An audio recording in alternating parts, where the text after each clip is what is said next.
Hal-hal yang menghapuskan, mengurangi atau memberatkan pidana. Sesuai Kitab Undang-Undang Hukum Pidana. Pasal ke-44. Pertama, barang siapa melakukan perbuatan yang tidak dapat dipertanggungan kepadanya karena jiwanya cacat dalam pertumbuhan atau terganggu karena penyakit, tidak dipidana. Kedua, jika ternyata perbuatan itu tidak dapat dipertanggungan kepada pelakunya karena pertumbuhan jiwanya cacat atau terganggu karena penyakit, maka hakim dapat memerintahkan supaya orang itu dimasukkan ke rumah sakit jiwa paling lama 1 tahun sebagai waktu percobaan.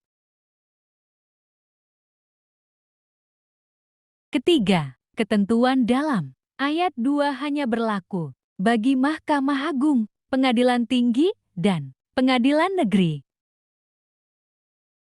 Pasal ke-45. Dalam hal penuntutan pidana terhadap orang yang belum dewasa karena melakukan suatu perbuatan sebelum umur 16 tahun, hakim dapat menentukan memerintahkan supaya yang bersalah dikembalikan kepada orang tuanya, walinya atau pemeliharanya tanpa pidana apapun, atau memerintahkan supaya yang bersalah diserahkan kepada pemerintah tanpa pidana apapun. Jika perbuatan merupakan kejahatan atau salah satu pelanggaran berdasarkan pasal-pasal 489, 490, 492, 496, 497, 503 sampai 505, 514, 517 sampai 519, 526, 531, 532, 536, dan 540, serta belum lewat 2 tahun sejak dinyatakan bersalah.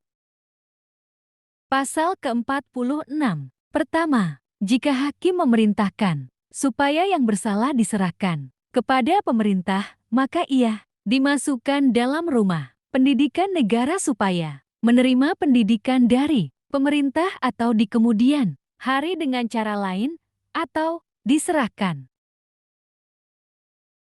kepada seorang tertentu yang bertempat tinggal di Indonesia atau kepada sesuatu badan hukum, yayasan atau lembaga amal yang berkedudukan di Indonesia untuk menyelenggarakan pendidikannya atau di kemudian hari atas tanggungan pemerintah dengan cara lain. Dalam kedua hal di atas, paling lama sampai orang yang bersalah itu mencapai umur 18 tahun.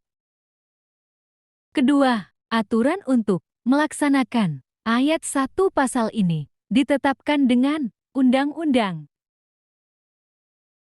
Pasal ke-47. Pertama, jika hakim menjatuhkan pidana, maka maksimum pidana pokok terhadap tindak pidananya dikurangi 1/3. Kedua, jika perbuatan itu merupakan kejahatan yang diancam dengan pidana mati atau pidana penjara seumur hidup, maka dijatuhkan pidana penjara paling lama 15 tahun. Ketiga, pidana tambahan dalam pasal 10 butir B nomor 1 dan 3 tidak dapat diterapkan. Pasal ke-48.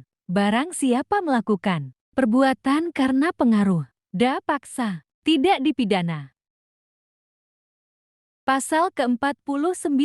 Pertama, tidak dipidana barang siapa melakukan perbuatan pembelaan terpaksa untuk diri sendiri maupun untuk orang lain, kehormatan, kesusilaan atau harta benda, sendiri maupun orang lain, karena ada serangan atau ancaman serangan yang sangat dekat pada saat itu, yang melawan hukum.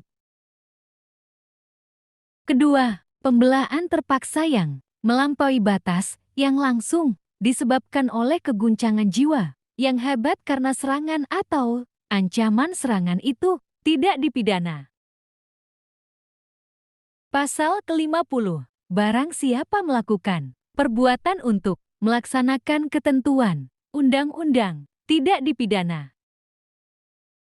Pasal ke-51. Pertama, barang siapa melakukan perbuatan untuk melaksanakan perintah jabatan yang diberikan oleh penguasa yang berwenang tidak dipidana.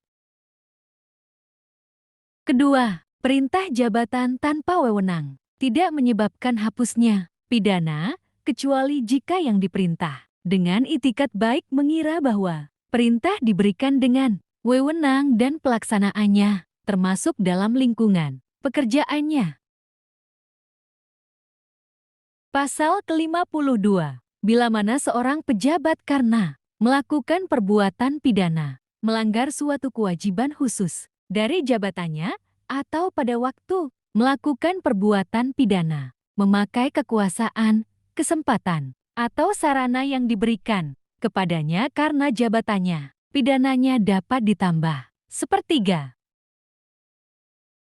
Pasal 52A. Bila mana pada waktu melakukan kejahatan digunakan bendera kebangsaan Republik Indonesia, pidana untuk kejahatan tersebut ditambah sepertiga. Sekian, terima kasih. Semoga mencerahkan. Dari Kantor Hukum SES SOE via INDI Siregar.